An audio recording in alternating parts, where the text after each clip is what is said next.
Good afternoon, everyone. Sorry for the late hour. If you're on the live stream, my fault.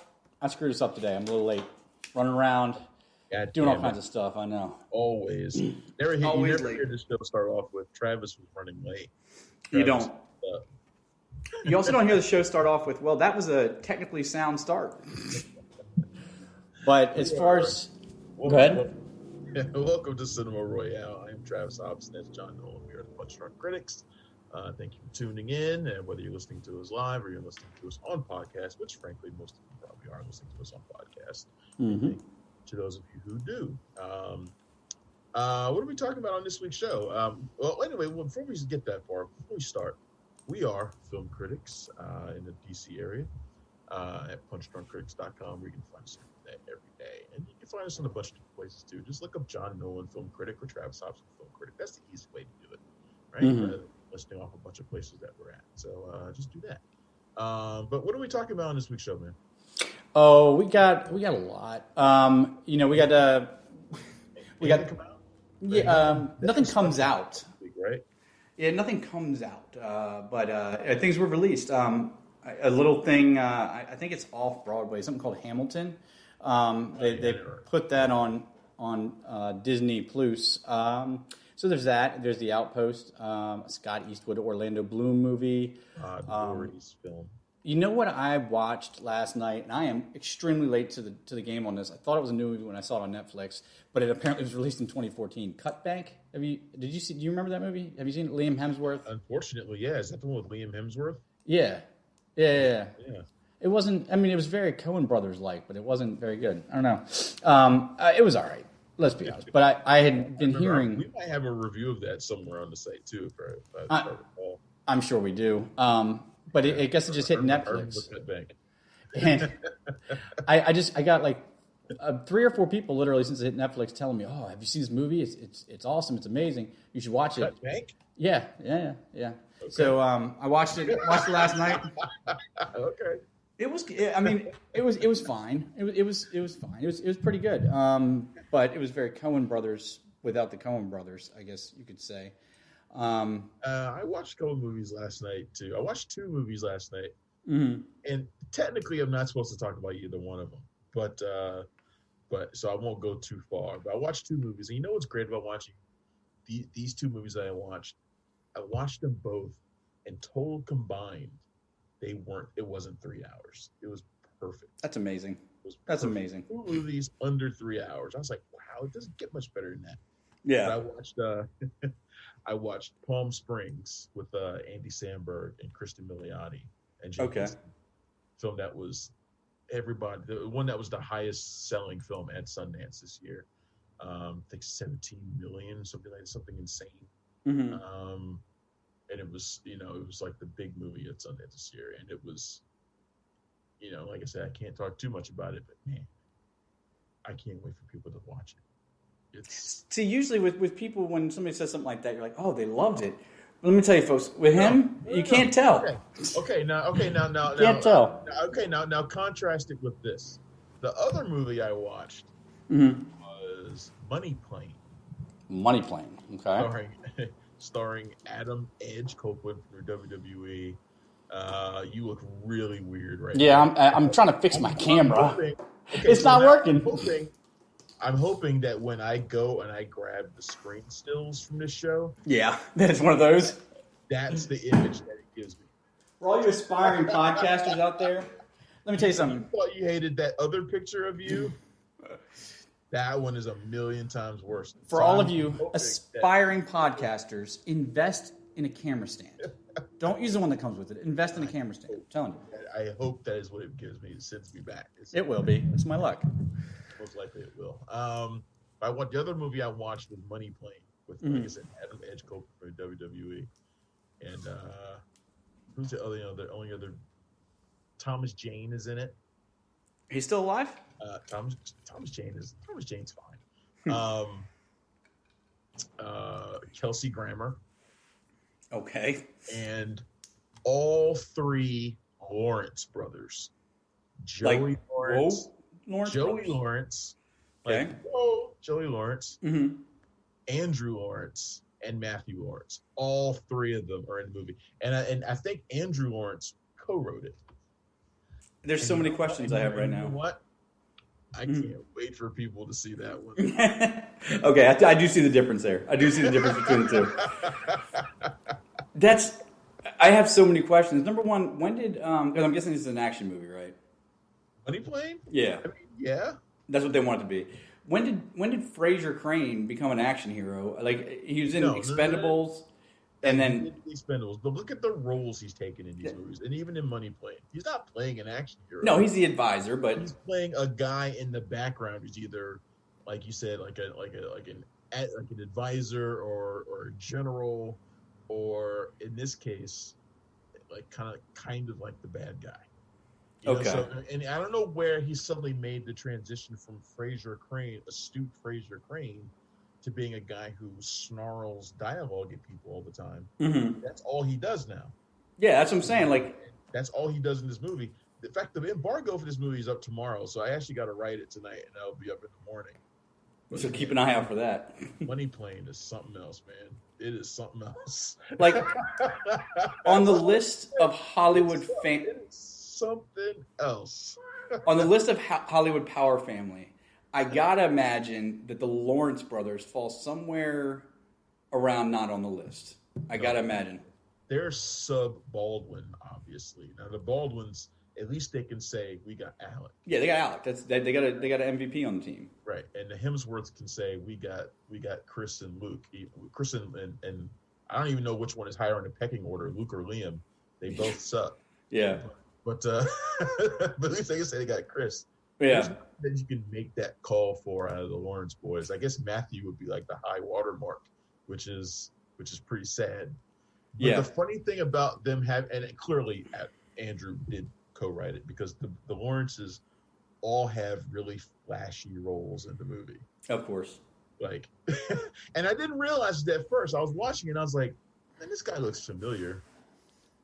And then I was like, man, that guy looks really familiar. I was like, and he looks like the other guy. And I'm like, and then the credits came up and I was like, all three Lawrences are in this. Yeah. And this isn't even talking about Edge, who's also in the movie. He's talking about Edge. Is this his first film role? Oh no, Edge has been working a lot. He was on The Flash. He played a villain in The Flash. Oh, okay. He was in a Highlander movie years ago. I don't know if it was In-Game or he was in one of the Highlander movies. He was on a full season or two of Vikings. Oh wow! Yeah, he looks like he's fitting that. He's had other movie roles too. But yeah, he's had plenty of roles. This one's Money Plane. I'll tell you what, they must know the audience poll that the Lawrence brothers have, because I challenge you, dear listeners, go to Google and search Money Plane movie stills. There is not a single still with a single Lawrence brother in it on the first 2 pages of Google. Because I wanted to see what they look like these days. I posted the trailer for this movie weeks ago. Uh-huh. I've paid attention to Money Plane. I did not know that they were in it. The only people I knew were in it were Edge, Thomas Jane, and Kelsey Grammer. I didn't know anybody else was in it. There's a really hot chick in it too that plays like one of Edge's cohorts in the movie. She's pretty fine and she's a badass. You know, looking at these stills, I don't know why I doubted Edge. He's got a really, really unique look.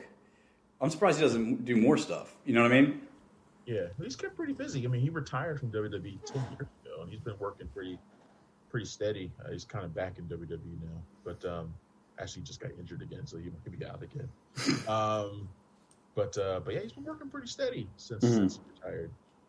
He's not a bad actor for the most part. I wouldn't go and say that Money Plane is high end for him, but he's out there. he's in film. He's making movies. He's working. Yep. Well, I guess on the list of things that did come out this week, I mean, I guess we have to start by talking about Hamilton, right? We should probably talk about Hamilton. Did you see the stage show version? I didn't. I mean, I watched a bootleg copy of the stage version of Hamilton, which is obviously not the same.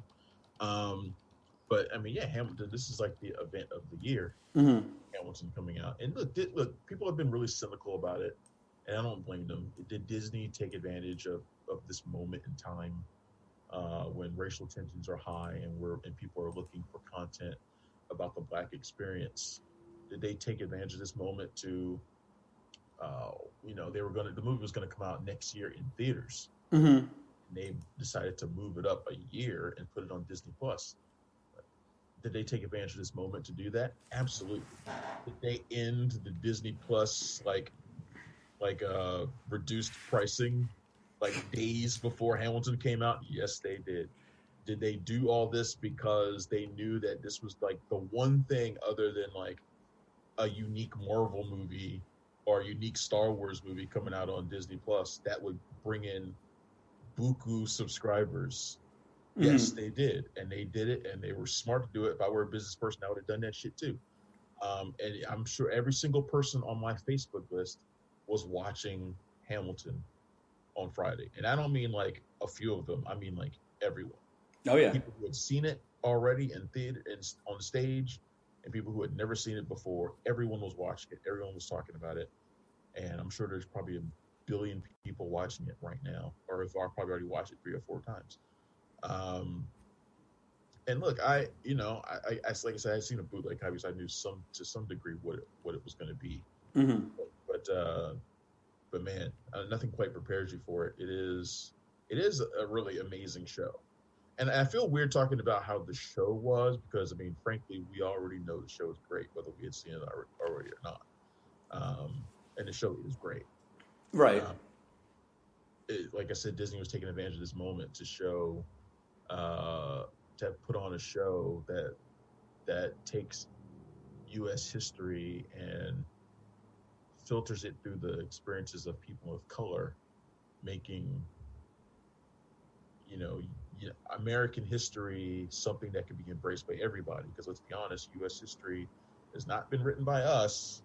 It has not been written for us. It has been written by white men and always been favored to white men. So to put the founding fathers played by people of color, nothing quite prepares you for it. It's interesting. You don't think it's going to be powerful, but it is. And the stage show, the performances themselves are fantastic. I'm a really big fan of Christopher Jackson, who plays George Washington. It's great. Yeah. And I really love the couple appearances by Jonathan Groff. Mm-hmm. Is just amazing. His 2 songs, "You'll Be Back," or both times are just fantastic. The show is extremely powerful. Lin-Manuel Miranda's genius. I give it up to him. I'm pretty whatever when it comes to stage shows. Like I go, but I don't have this adoration for them like a lot of other people do. But Hamilton is one that really blew me away, and I can see why there's been so much talk about it all this time. And now all those people who went to the show and put pictures of their playbill on their Facebook page, well, they don't seem so special anymore. Right. We've seen it now. It's here for the masses.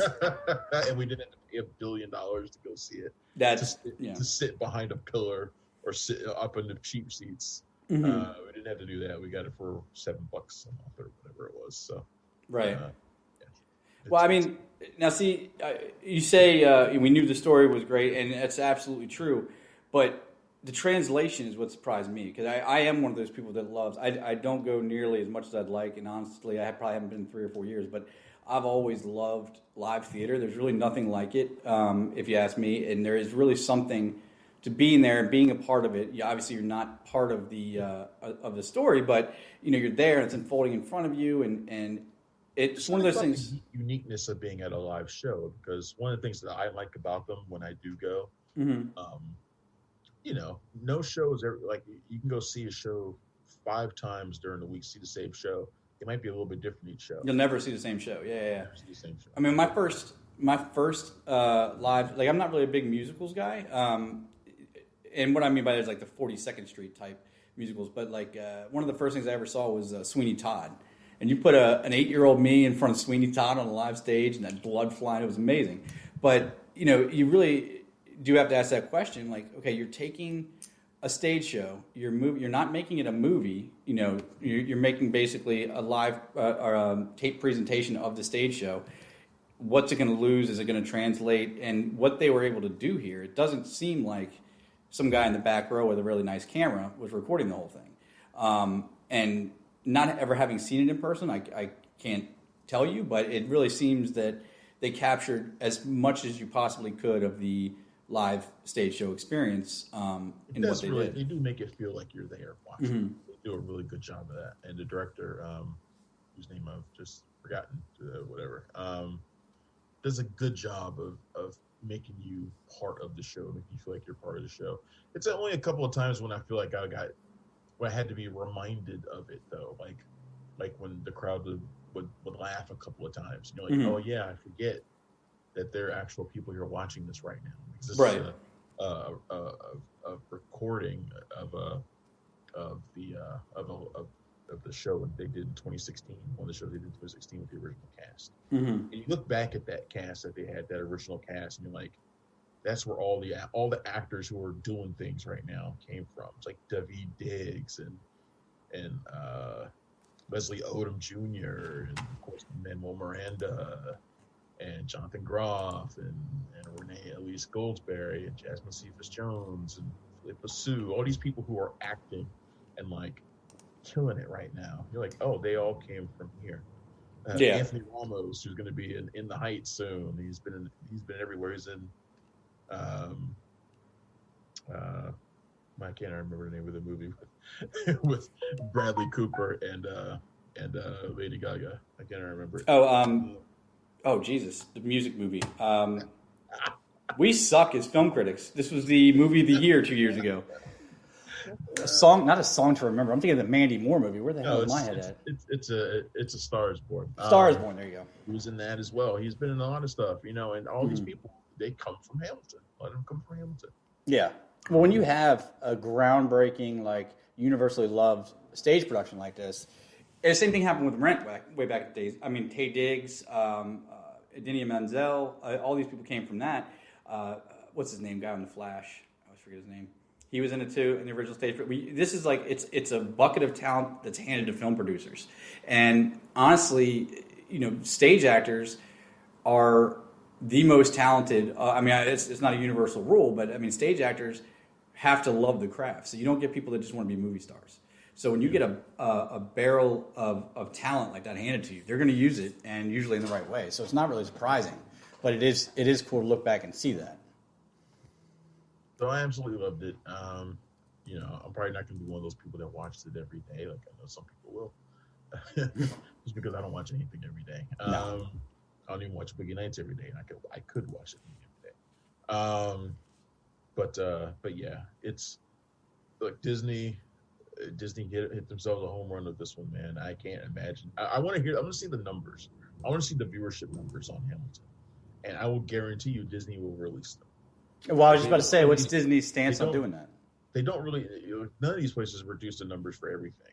Mm-hmm. But when something hits huge, they'll usually find a way to release the numbers. They're going to release the numbers on Hamilton at some point. They're going to be through the roof. Yeah, and bringing it back to the beginning, I mean, you can't fault. Disney. You could fault Disney if they didn't make the move they did for releasing it when they did. But honestly, it's what is a good business decision for them is actually a perfect timing for the rest of us. There's it's not really through ignorance. It's through lack of taking the time to think about it, which some people might qualify as the same thing. But hey, we've all got our lives to live, and a lot, if not most of us, go through school. We read especially if we're not personally touched by any of this stuff. We read our history books, we accept it for what it is, and we move on. And I think people need this story right now. Yeah. So for it to come out a year from now in theaters, it might not have had the same impact. I don't know what next year's going to look like, but they might still re-release it in the theaters. In fact, I'm sure that they will. Mm-hmm. They will re-release in the theaters and do sing-alongs with it. And I mean, Jesus Christ, what's to stop them?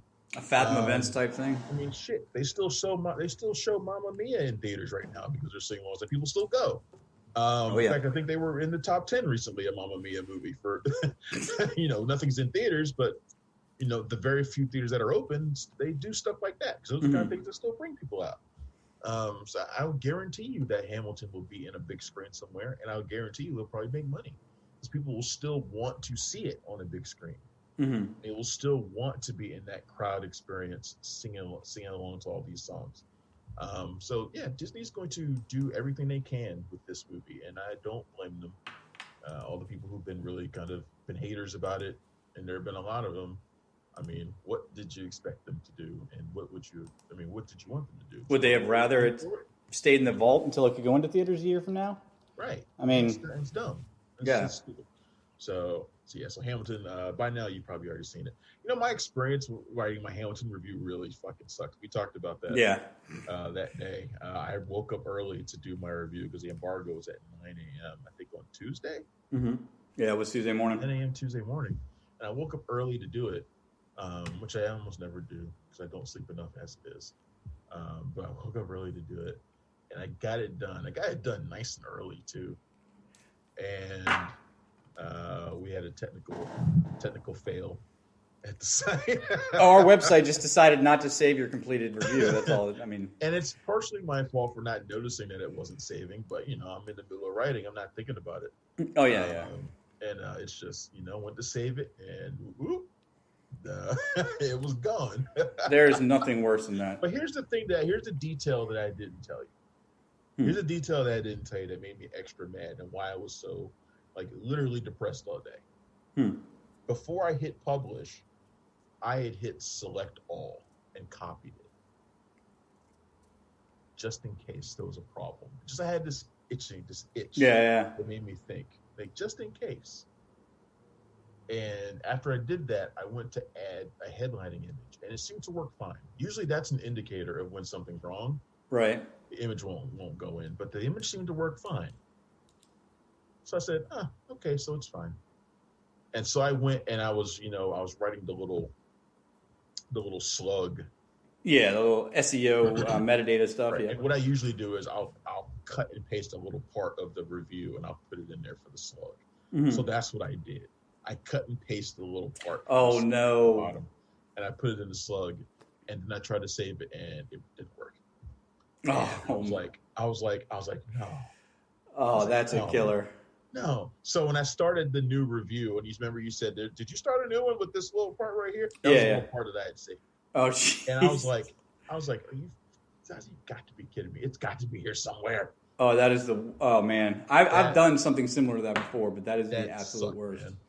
Was when you're writing reviews and you lose it, it's because it's not like writing anything else where you have well, maybe you guys have structures, but I mean, you're more writing from the heart to sound cheesy than anything else. You're writing off your emotions and what you felt about the movie. You'll have a structure, but you can't replicate. Yeah, you can't get it again. You can't do it again. You can't get it again, and that's why I was so reluctant to do it again. So I was like, it's not going to be as good as the first one because I really liked my first review.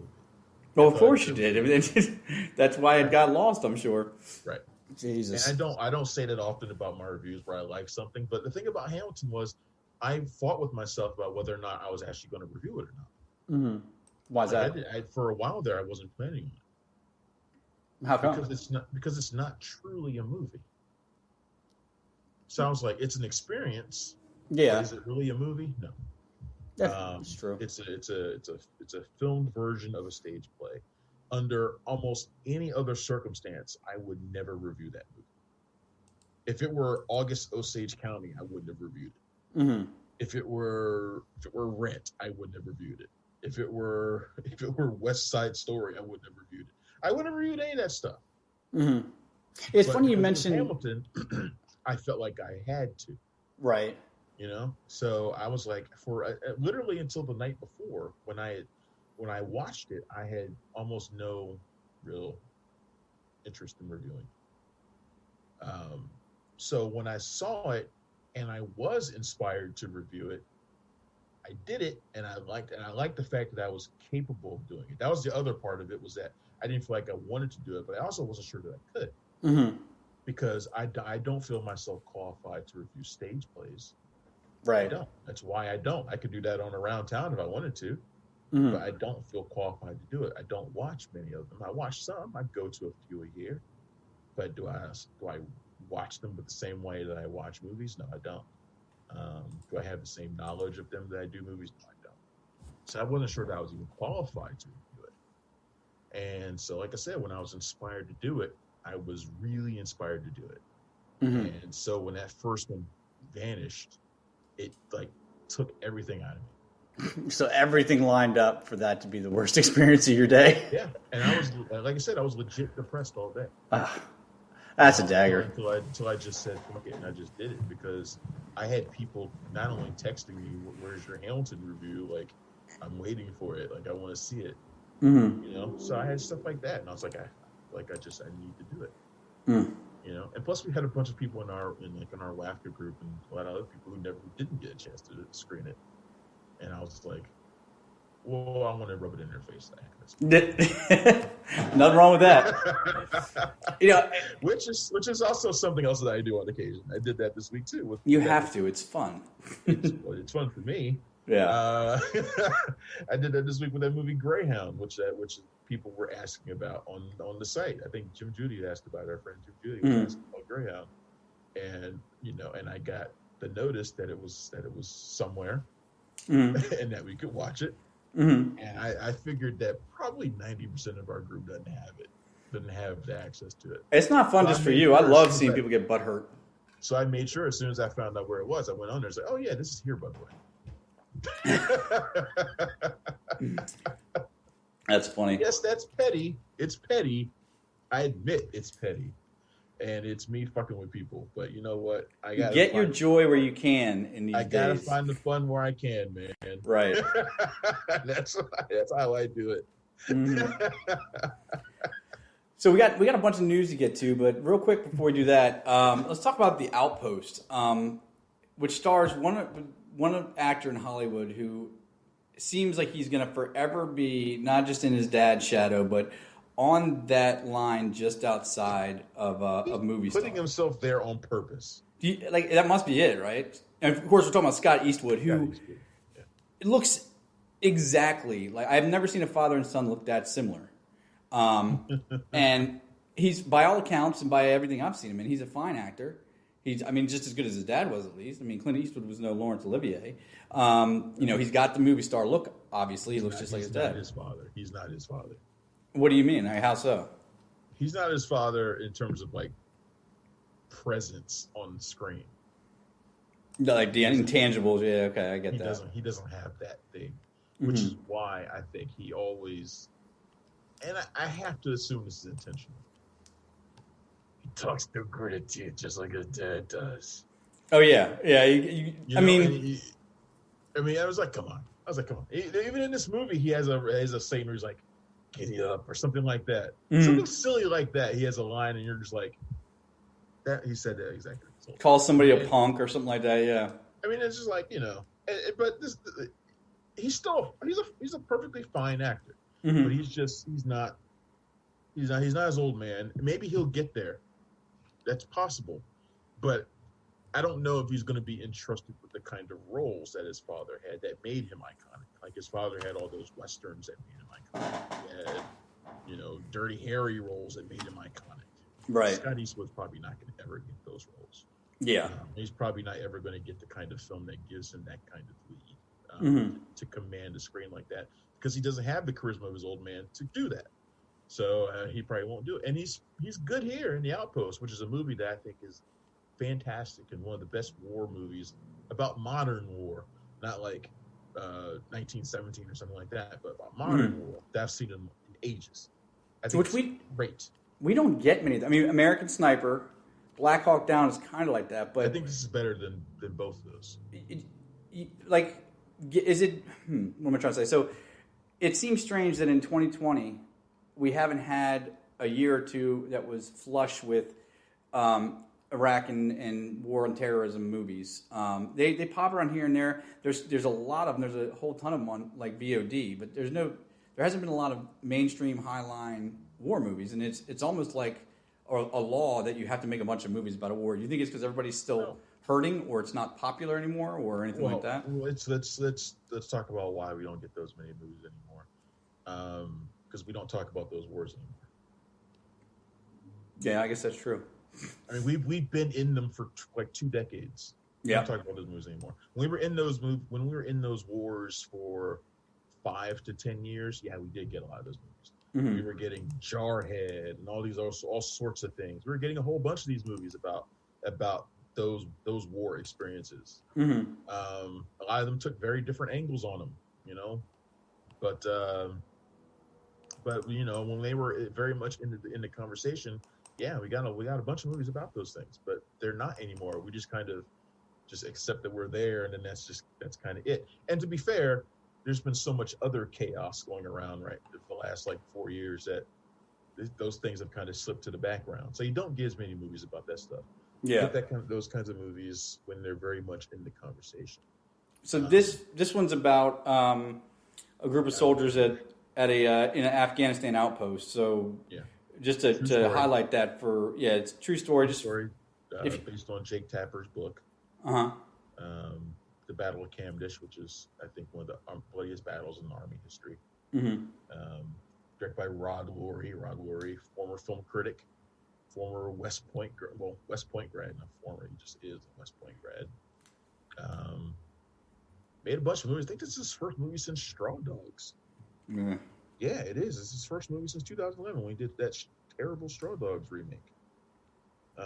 He's done some good stuff, man. He did the Contender, which I really like, with Joe Now. He did The Last Castle, another movie about the military. Resurrecting the Champ, I don't like that one. Nothing But the Truth, I don't really care for that either. But he's kind of hit or miss as director, but he's really on point with The Outpost. And the cast is pretty much an ensemble. And I compared it to Black Hawk Down in some respect. It's also another kind of a siege movie.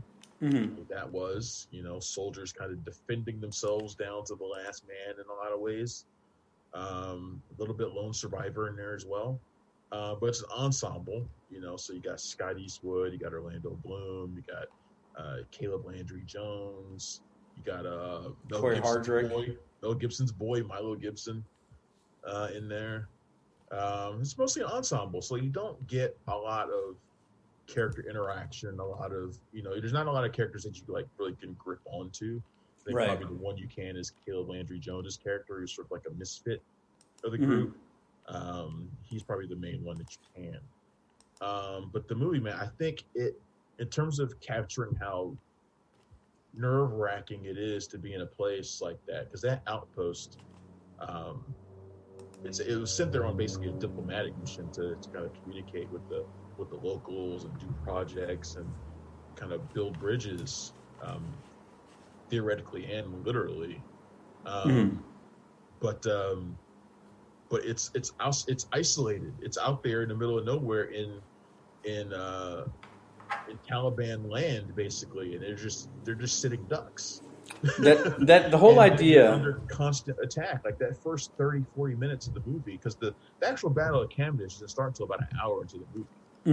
2-hour film starts about an hour into the movie. That first hour is just it's a little bit jarhead, where they're kind of like waiting around for stuff to do, but at the same time they're getting attacked, like little skirmishes every day. And the movie really does a great job of capturing how tense that was. Like in the movie Jarhead, there's none of that. Like they don't expect to get hit at all, and they're not looking for it. And they don't. That was Desert Storm, right? Here's their board, huh? Jarhead was Desert Storm, right? Not the. Maybe I can't remember what Jarhead was. It might have been. But the opening hour has elements of that. They're not. But in this case, they're getting attacked so often that they're just sort of used to it. You know, they're at the point where they're even ignoring like the threats and the warnings that they're getting. Like they're getting like legit warnings, like, "Hey, these guys are coming." And you're like, "Yeah." You say that all the time, and it's just like skirmishes. They're not ready for the big one when it comes. Yeah, and well, it comes. It's the boy who cried wolf, right? And it does. So you get the first hour, which is like you're in the middle of this boiling pot where you're like, well, this tension is insane. You're like waiting for this thing to come, and then when it comes, Laurie does this fantastic job of putting you in the middle of it and letting you feel what it's like to be under that attack. It's just, I think the way that's done, the way he does that is so good. And I was thoroughly into this movie from the beginning all the way to the end.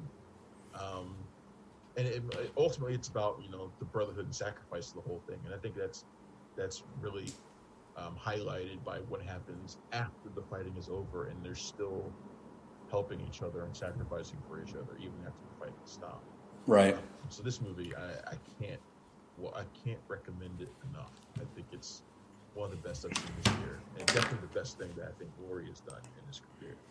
That's good to hear, but also surprising. Everything I saw prior to this, from the poster to the stills to the trailer, seemed very video on demand. I did not expect to see the kind of positive reviews I've seen. But here's the thing. The idea of these combat outposts where you're not just in the war zone, you're off by yourself in a war zone, and you're 150% reliant on air support if something happens. And guess what? If there's a dust storm, if there's a regular storm, if about 10 other things happen, you're not getting air support, so you're by yourself. You remember the documentary Restrepo? Still one of my favorite documentaries to this day. That was a combat outpost they were in. And you get a really good look at just how isolated you are, where you're in a small cage in the middle of the wolf pack, hoping not to get eaten. And the idea of these guys every day, human body's not made to keep its adrenaline up that high. So to be like that, to be on alert every single day, and then finally have to fight and be worn out by then, it's amazing. I don't know how people do it. Yeah, me neither. It's why I'm not a soldier. Yeah, That's why I'm not built for it. Right. Well, speaking of people that were built, that's a good segue to our next one because Cyborg's not happy. Look at that segue. You like that? So came out this week. Joss Whedon, who, unless I'm mistaken, I don't think we've heard much bad about him in the news or in the gossip sections before. I don't remember. I just remember him being everybody's darling, and everybody loves Buffy so much. I never really understood the Buffy love. This is another aspect of the story that we can get into because what you just said is very interesting. So the story that you're talking about is about this feud that is broken out between Ray Stevens, Justice League actor who played Cyborg, and Joss Whedon. And I probably shouldn't even call it a feud. I've been calling it a beef all week, but it's hard to call it that because Joss Whedon ain't said nothing yet. It's pretty much been one-sided. But it started on Monday. Ray Fisher posted an image posted a tweet with a video from Comic-Con, and I was there at that Comic-Con, so I remembered it very well. And I probably commented on it a lot when I was doing my stuff about Comic-Con that year. And he was up there cheerleading for Justice League, as he should. That's what he's there to do. That's what they're all there to do. I probably made more jokes about Ben Affleck cheerleading about it since I knew he was trying to get out. Right. But Ray Fisher was there cheerleading for it too. But he posted on Twitter, a video of that, and he said, "I forcefully retract all of this." And people were like, "What the hell is that about?" Yeah. And I was like, "Well, what it's about is Zack Snyder's the Snyder Cut is coming out, the one that's going to have all this extra cyborg footage that we didn't get. He's going to get to see the movie that he thought he was going to be in." Because he really got the shaft in that whole deal, didn't he? He got the worst out of all those guys. He was reduced to a booyah. Pretty much, yeah. That's what they said that he was mad about, was the booyah. But he posted that, saying he forcibly retracts this. People were like, what's all that about? Well, the very next day he tweeted again. He was like, and he accused Joss Whedon of being abusive, negative, unprofessional on set. I remember Joss Whedon came in there to pick up, to clean up, to do reshoots on Justice League after Zack Snyder left because of the tragedy in his family. And Joss Whedon was called in to finish up, and he did extensive reshoots on the movie. Basically changed a lot of it, changed almost everything. Right. And of course the movie bombed and nobody liked it. And whatever. So this obviously surprised people. He came out and said this. Now, like I said, Joss Whedon hasn't said anything, but producer John, he also added that he was aided in this, like abetted in this, by producers John Berg and Jeff Johns, who were basically, those are big names too. Those are two big names. They were running the DCEU at the time. They were basically running it. They both, after Justice League bombed, they were both gone. Yeah, but they're still powerful people within Warner Brothers. They still are. Oh yeah. So for him to call them out means something. At least that's why I take it as. It means something that he had the guts to call them out and do that. But, yeah. Well, here's the thing. This stuff. I mean, one of the beautiful things about all this craziness going on is that things that have always needed to happen, that people didn't want to take the risk for, or that it wasn't we can just ignore it or whatever. That's people are getting past that now, and the balls on Ray Fisher. I mean, he did the right thing. I'm not decrying him, saying that in a bad way, but the balls on him. It's his first major movie. He's telling the truth. Assuming if he's not, even bigger balls. To be honest with you, but it's his first movie. He doesn't have. I mean, if Ben Affleck were to do this, okay. He's got 30 years in the industry and star power to give away. This is Ray Fisher's first movie, a major movie. From what I'm hearing, the guy's, he's a classically trained actor. He's a really big stage guy. So maybe he just doesn't care about the movie. But everybody knows the saying, "You'll never work in this town again." So I think he's super bitter. That's why he did it. I think he's bitter because he did get the shaft. And really, yeah. I can see it both ways. Like, I'm like, on one hand, he probably sees it like, well, what have I got to lose? Mm-hmm. I've already gotten the shaft because of what happened with this movie. Right. So what are they going to do? Shaft me again? I mean, what? Yeah. I mean, probably not. But at the same time, the DCEU is on the upswing. Mm-hmm. Snyder Cut is coming out. What if the version that Snyder puts out, with all the added Ray Fisher footage, turns out to be a lot better? And they want to continue on doing more, bringing Cyborg back, because the DCU is not dead; it's alive and well now. And I think they will. He could be burning bridges now. Like I said, Berg and Johns are still there as producers, basically. Mm-hmm. They work with Warner Brothers extensively still, because he could be hurting himself still. Yeah, so, no, I don't know, but at the same time, the fact that he's willing to call those guys out lends me some credibility. Now, John Berg did call it, say it was untrue. Mm-hmm. He said it was untrue. He said the only thing he remembers for sure being upset about was being forced to say "booyah." He didn't like that catchphrase. I don't blame him. It sucks. Yeah. Kevin Smith came out too. Kevin Smith said he heard stories from the set of Justice League that did not put Joss Whedon in a good light either. Yeah, and this goes back to what you mentioned in the beginning about Whedon and how he's been there, kind of the geek favorite mm-hmm. for a lot of years, and it's true, he has. But it's also interesting how quickly he turned on people. Because Joss Whedon, there have been stories in the past. Like, I remember the story about him and Charisma Carpenter from back in the day in Buffy. Like, there are little hints of things that show that he's probably not the paragon of virtue that he may have painted himself out to be. Mm-hmm. But because and I'm guilty of this too, because he puts out stuff that we like, we're willing to overlook. Oh yeah, big time. I like almost everything that Joss Whedon has done, whether it's Buffy or Firefly or whatever. I've liked almost everything he's done. So I'm willing to overlook those little things that may. And plus, he would make shows about strong female women. Does he do that as a cover, sort of? You don't know. You just don't know. And maybe you need to go back. Like, maybe it's worth going back to watch some of that stuff again. Because it's been a while since he's done one of those things that, with a strong female character that was really good. It's been a while. Maybe you need to go back and watch those and see how woke they really were. And it's funny you say that, because one of the things that came out about his reshoots of the Justice League, because he really is. I liked Firefly. Buffy was fine. I know I probably get land-based, but I was never a huge fan for whatever reason, and all that. But the guy's talented. I'm not going to take that away, obviously, but. His style, he gets into the Avengers. He does the first Avengers movie, where Captain America is wearing the stupidest outfit anybody's ever seen. He has this kind of theme taste that he puts in his movies. It's a little different, a little weird. And for somebody that has always been championed as having these very strong female leads, you say it's a cover jokingly, but it might not be, because one of the stories I heard was about on the set of the Justice League was that Gal Gadot was not happy with how she was getting treated. Specifically, the one scene where the Flash falls on top of her and she's like all awkward and everything like that. And she straight up refused to do it, so they used a double. Little stuff like that, kind of minimizing them in a way. But then for Ray Fisher, I still remember to this day, one of the first positive points I said about Justice League every time I talked about it was him. His cyborg it's a hard role to play. You're 90% CGI.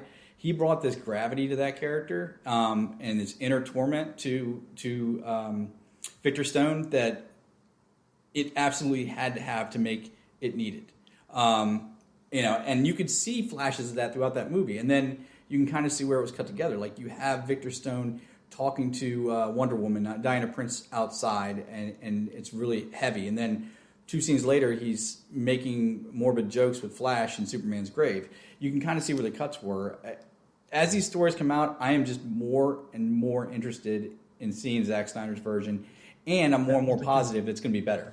That was the conspiracy theory that I had, was that all of this was a way to build up interest in Zack Snyder's. It's working. Working. Would I be completely shocked if that were the case? Nothing shocks me anymore. Especially from Ray Fisher, who has the most to gain from Zack Snyder's Justice League doing well. Oh, yeah. As like the conspiracy theorist in me, the QAnon in me is like, Interesting. So I don't know. I mean, I'm curious to see what, like, if Joss Whedon says anything at all. He might not. It's not going to do any. You will never help yourself. There's nothing you can say to help himself. You just keep your mouth shut. Keep my mouth shut down. Yeah. But it is interesting how quickly we turned on our favorites, though. I mean, Whedon was a darling for a lot of years, and Avengers was 2012. Avengers: Age of Ultron was 2 years after that. Mm-hmm. The Justice League was 2 years after that.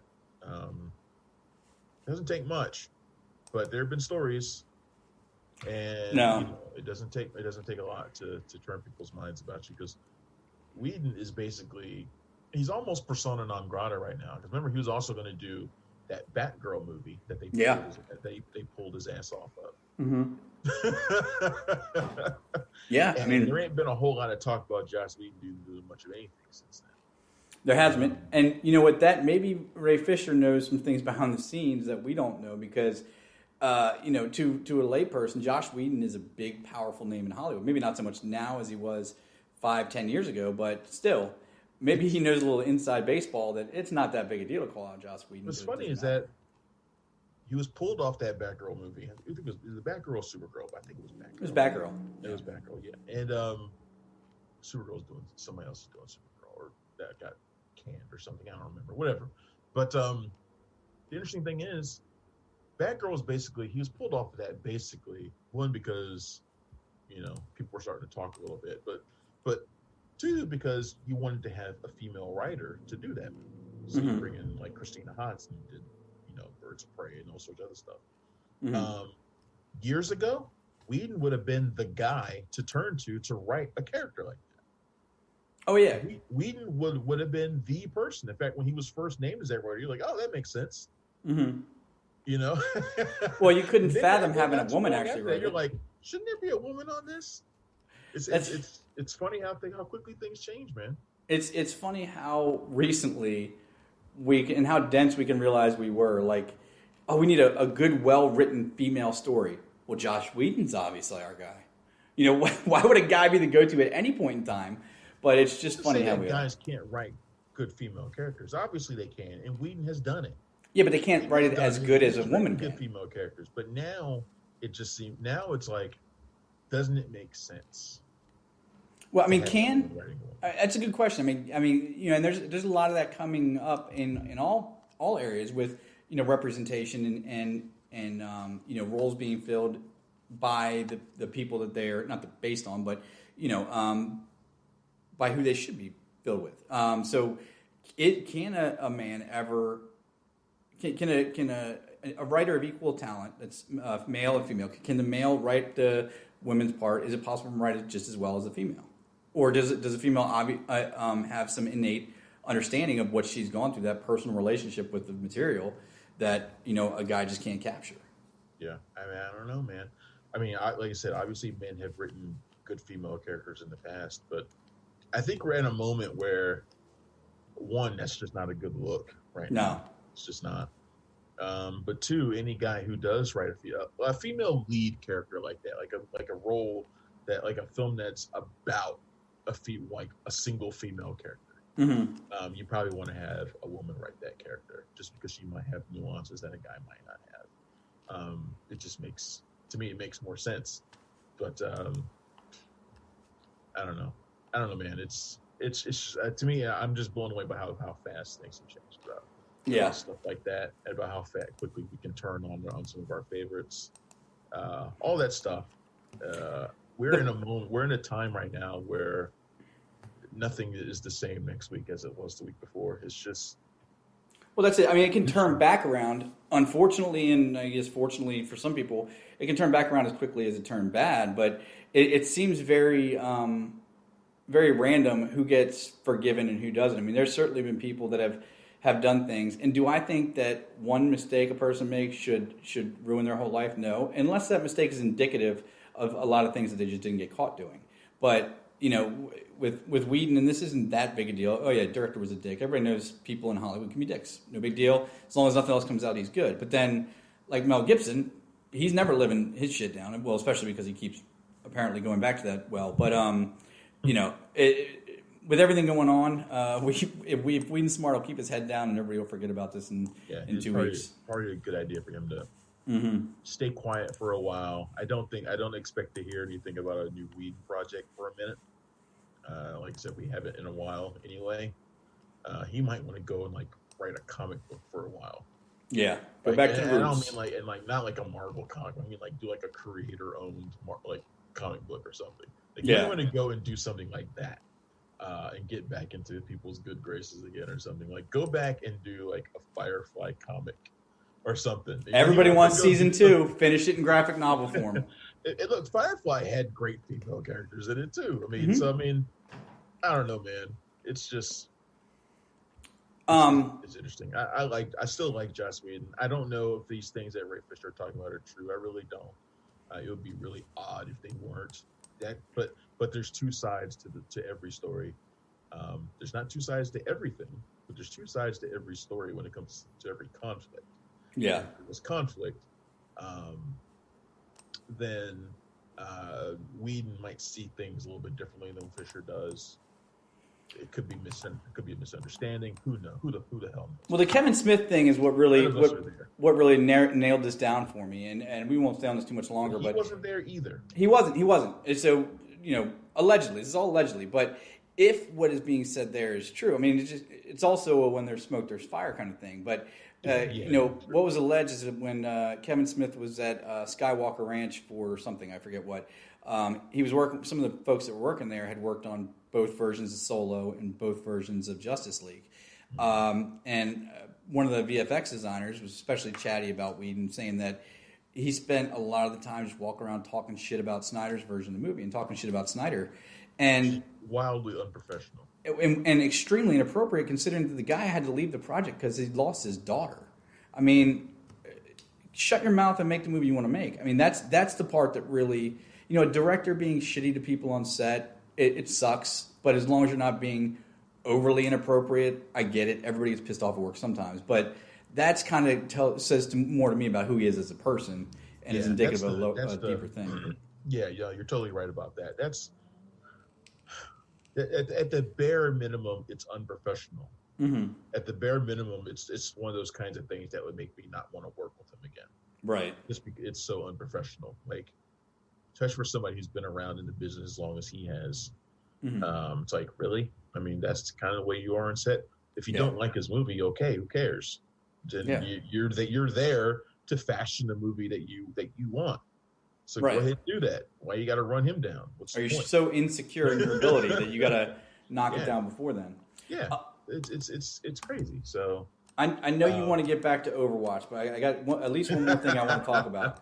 I do. I want to play some Overwatch, man. I know, man. I played yesterday, and I had 3 glorious games. Yeah. Of Overwatch, of team deathmatch, and Overwatch. And I've been getting some pretty decent scores and some pretty decent kills. I'm still not good, and I probably never will be really good at it. In fact, my streamer today, I'll probably be extra bad just because people might be watching. But there's something about that. There's something about getting in the zone on a first-person shooter that fun, man. Yeah, it's really fun, and maybe it's because I found a character that I'm down with. Mm-hmm. Like I find like remember I told you when I was talking about it, that one of the big problems I'm having with it is that there's so many characters that you can't get used to someone. There's too many to cycle through. It's like, let me try this guy, let me try this guy, let me try this guy. Right. And I finally found that one that I click with. And I'm like, yeah, okay. This person has everything that I like, my style of playing. Now it's all coming together. This is the one I'm gonna ride or die with. So I found that character. So now I'm playing it and I'm like, yeah, okay. I'm starting to get some kills here. And it's actually getting really, really fun. And I want you to play it. And it's not on Xbox Game Pass. That's all right. I've been using Game Pass. I don't mind buying it. I just one of the big problems with first person shooters. Get the basic version. Don't get like the legendary version. Get the basic version. That's what I got for cheaper. The biggest problem, and this is exactly what you're talking about. The biggest problem with first person shooters is they've never been able to get matchmaking right. So when you're trying to learn, they always drop you into a group that's got people that have been playing 20 hours a day. And I still remember. Well, apparently I don't remember. It was Call of Duty Modern Warfare. No, it was Call of Duty Black Ops 2, I think, something like that. And I was all about that COD on the one before. I was awesome at it. I get into this one I hadn't played in a long time. Controls were a little bit different. Start up, boom. Start up, boom. No, not yet. I've just free. I'm surprised you haven't played it. I haven't put down Red Dead Redemption yet. But put Red Dead Redemption down. Quit and play some Warzone. I've got like 3 oxen to find so I can get my track coat. Getting shot and killed. There's such a hurt. It's like a train getting going. It's very slow to start, but if you can stick in there. But hey, look, one thing I've never understood is Hollywood finances and how economics works in Hollywood. You obviously heard about Apple winning the rights for Emancipation with Will Smith. Yeah, the Will Smith, Antoine Fuqua runaway slave movie. Right. So 120 north of 120 million, but they always just say the deal. I have no idea what that means. Does that mean is that money in the budget? Is that just for the rights to it? Is that for? It's for the rights. Okay, so they still have to spend X amount of dollars to make the movie. The movie still needs to be made, yeah. So that's a lot of freaking money. That's crazy. It is a lot of money, and but it's also going to be in theaters, so it's not just going to be on Apple TV Plus. Is it surprising to you? I mean, it's good to see Will Smith attached to this in this role, but is it surprising to you that he hasn't been more of a vocal leader in like the minority movement in Hollywood? Because I seem to remember him being very outspoken about those kind of things back in the day. And no, I don't remember him being particularly outspoken. Maybe I just don't remember. I don't. It's also possible I'm just thinking of a couple episodes of Fresh Prince, and I'm making that be possible. Like he's revolutionary. But yeah, I don't recall that.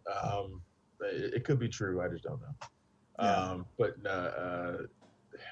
Yeah. It's funny that Hollywood continues to spend so much money on when they do spend a lot of money on a movie about the Black experience. Of course, it's about a runaway slave. So whatever. And those movies, fine. Yeah, we'll dump all our money about a movie about a slave, sure. Well, and see, you're absolutely not wrong. And I'm trying to remember his name, and this shows you the failings of American history and why things like Hamilton are so important. But because I consider myself a history buff, and I was in like AP history in high school, and I'd never heard about this guy until much later in life. But there were other African Americans around the time of slavery that were doing other things that weren't slaves. I don't understand why they can't make a movie or two about them. There was one, I'm trying to think of who it was. He was like the first African American, not congressman, but something high up, and he invented a bunch of stuff. It wasn't George Washington Carver. That sucks that I don't remember his name for a number of reasons, but mostly because moral of the story is there's history. I don't remember all that stuff. Yeah, there's a lot of stories waiting to be told that they're just skipping over for the sensational stuff. The next big story will be Black Wall Street and the destruction of it. That'll be the next big thing, and someone will buy that for $100 million too. Yeah. Well, shit. Look at the Tulsa massacre. It took Watchmen to get most of the country to even know what that was. That's what I was just referring to. Yeah. Yeah. Oh, so that's the same thing as Black. Well, there you go. I don't even know they're the same things. Yeah, that's crazy, man. But yeah, I mean, as soon as they showed that episode of Watchmen, that first episode, I was like, now they'll make a movie of it, because I've been thinking, why haven't they made a movie of this for a long time? Mm-hmm. And I didn't find out about it until later in life. It's probably my 20s. I had never heard of it. Mm-hmm. And but I was always like, why haven't someone made a movie about this? No one had made a movie about it. And I was surprised that there were so many other people who had never heard of it until they saw that episode and watched it. Yeah. And then looked that shit up on Wikipedia. The power of television, man. The power of television and film. But you know what? Sometimes that's what it takes. Yeah. Yeah. Sometimes that's what it takes, man. You know? People are learning more about Black culture now in these last few months than they have in their entire lives. Yeah. I've heard more discussion about Mount Rushmore and the guy who actually helped get Mount Rushmore up there, has his connections to the KKK and the people who were on Mount Rushmore and their pasts as well. Mm-hmm. You know, 2 of them owned slaves, 2 of them okayed executions of brown and Black people. You know, so it's like you're hearing more about these things now than ever before. And only thing that's going to come springing out of this is more entertainment that tells the Black story. Yeah. And tells history from the Black perspective. Well, hopefully understanding as well. hopefully understanding as well. Hopefully it leads to something that matters. All this other bullshit that they've been trying to give us, like, oh, well, we're going to change the Redskins name now. Well, yeah, you should do that. That's great. Oh, we're going to do the Black national anthem for NFL games. I don't think that's necessary, but okay. You know, that's nice. But we don't. First of all, 90% of us don't know our own national anthem. I didn't even know there was one. I'll be honest with you. I didn't know there was. I couldn't sing it, and I guarantee you, probably 99% of us could not sing the second verse. So I don't think that's necessary, but that seems like you're just trying to give us something. If you want a really clear look, without actually giving us something, like 100% on point with that. The funniest thing that illustrates what you're talking about so perfectly, and is one of the most sadly funny things I've seen in a while is was the Texas Realtor boards that said they're refusing to call the master bedroom anymore. It's so stupid. And then the celebrities that came out and said, that's great and all, but how about you start showing Black families all of the homes, or letting them know about all of the loans they can get. Actually do something that matters other than calling it that. Exactly. It's like at the same time that they're changing like the names of the master bedrooms, the government right now has just slashed fair housing practices. Mm-hmm. Like the things that make it equal for Blacks and whites and everybody to get the same housing, they're stripping those protections away. It's classic. It's like, look over here. Well, like, take this that's away. what you're supposed to be paying attention to. Yeah. Not this thing. It's like, oh, we're going to change the name of our maple syrup. It's like, okay, everybody loves Aunt Jemima. Just leave it alone and actually do the stuff that matters. Like that's fine, but I think you're missing the point.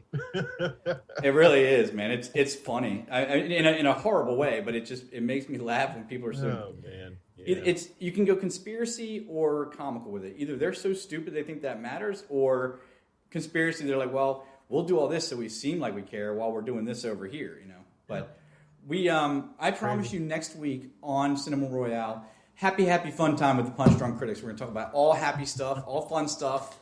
We're going to talk about the movie that I have gotten more response to than any other movie this year.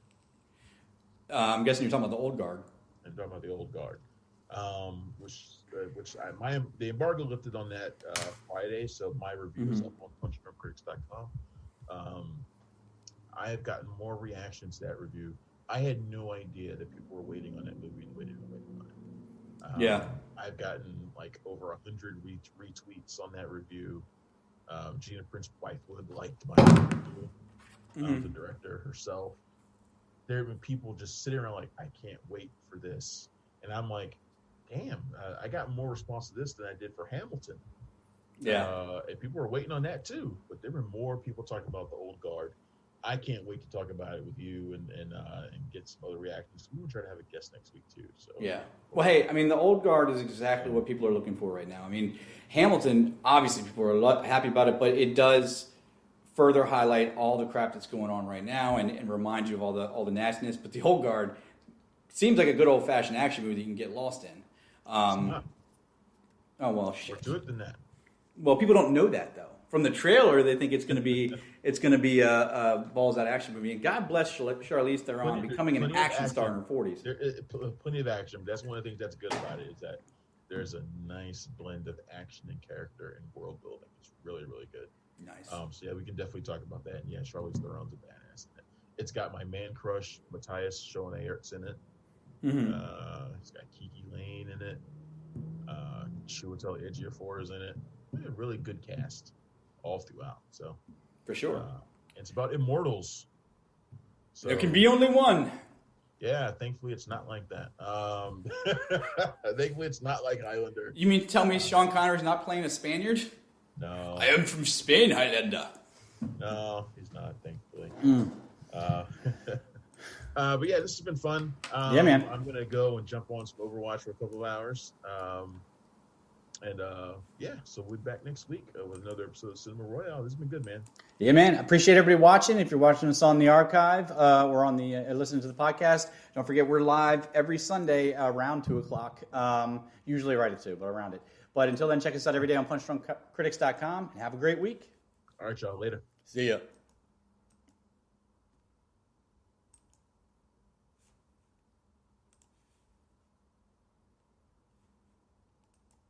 All right. Stream.